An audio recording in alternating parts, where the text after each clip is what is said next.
दोस्तों, आपको तो पता है कि बांग्लादेश में सत्ता परिवर्तन हो चुकी है। जब से सत्ता परिवर्तन हुई है तब से बांग्लादेश का मोर्चा लगभग वहां के स्टूडेंट संभाल रहे थे।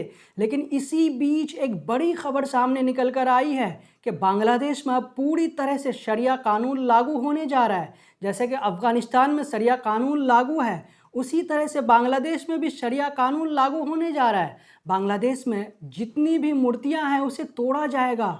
देश के कोने कोने में जहाँ जहाँ पर भी मूर्तियाँ लगी है उसे तोड़ा जाएगा। महिलाओं को हिजाब पहनना कंपलसरी किया जाएगा। म्यूज़िक, फिल्म जैसे चीज़ों पर पूरी तरह से बैन लगा दिया जाएगा। इसके अलावा भारत में मुसलमानों पर हो रहे अत्याचार को लेकर एक बहुत बड़ा पैगाम भी भेज दिया है। उन्होंने भारत के हिंदू भाइयों से अपील करते हुए कहा कि हम जिस तरह से बांग्लादेश में मंदिरों की हिफाजत कर रहे हैं उसी तरह से आप भारत के मुसलमान और उनके धार्मिक स्थलों की हिफाजत करें।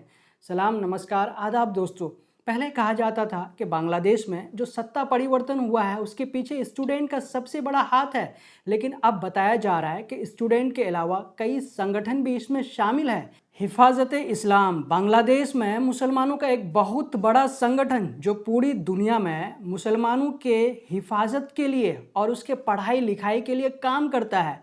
तो उसके एक उलेमा अबुल फैयाज़ मोहम्मद खालिद हुसैन, जो कि भारत के दारुल उलूम देवबंद से पढ़े हैं, उन्होंने अपना एक बयान जारी करते हुए कहा कि जब पूरी तरह से बांग्लादेश में नई सिरे से सरकार बन जाएगी तो हमारी उनसे मांग रहेगी कि बांग्लादेश में पूरी तरह से शरिया कानून लागू किया जाए और शरिया कानून के मुताबिक बांग्लादेश को चलाया जाए। मोहम्मद खालिद का मानना है कि इस्लामी निज़ाम आने के बाद ही यहाँ के लोगों को सही इंसाफ मिल सकता है। उन्होंने ये भी कहा कि इस्लाम में म्यूज़िक, कला आदि हराम है, इसलिए जब यह कानून लागू किया जाएगा तो इस पर रोक लगा दी जाएगी।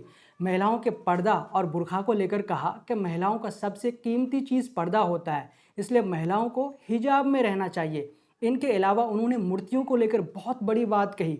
उन्होंने कहा कि देश में मूर्तियों का निर्माण नहीं होना चाहिए और जो मूर्तियां पहले से बनी हैं उन्हें सरकार को तोड़ देना चाहिए। मोहम्मद खालिद ने सिर्फ देश के उन मूर्तियों को तोड़ने की मांग की है जो देश भर में बने हुए हैं, ना कि उन्होंने मंदिर के अंदर जो मूर्तियां हैं जिनकी पूजा की जाती है उनको तोड़ने की बात कही है। जैसा कि उन्होंने उदाहरण देते हुए कहा कि शेख मुजीबुर रहमान की जितनी भी मूर्तियां देश भर में लगी हुई हैं उनको सरकार को तोड़ देना चाहिए। अंत में उन्होंने भारत के हिंदुओं से बहुत बड़ा अपील किया। उन्होंने भारत के हिंदू भाइयों से अपील करते हुए कहा कि जैसे हम बांग्लादेश में मंदिरों की सुरक्षा करते हैं वैसे ही आप भारत के मुसलमानों की, उनके धर्म की और उनके धार्मिक स्थलों की रक्षा करें। तो दोस्तों, ये वो बड़ी खबर थी जो बांग्लादेश से सामने निकल कर आ रही थी। जाते आते हमें आप भी बताते जाइए कि क्या आपको लगता है कि अफ़गानिस्तान के तरह भी अब बांग्लादेश में शरिया कानून लागू हो जाएगा? आप हमें इसके बारे में कमेंट करके ज़रूर बताएं। फिलहाल इस न्यूज़ में इतना ही। जब तक के लिए हम आपसे लेते हैं इजाज़त। अगर आपने अब तक हमारे चैनल द ट्विस्ट को सब्सक्राइब नहीं किया है तो प्लीज़ सब्सक्राइब कर दें और साथ में बेल आइकन को दबा दें।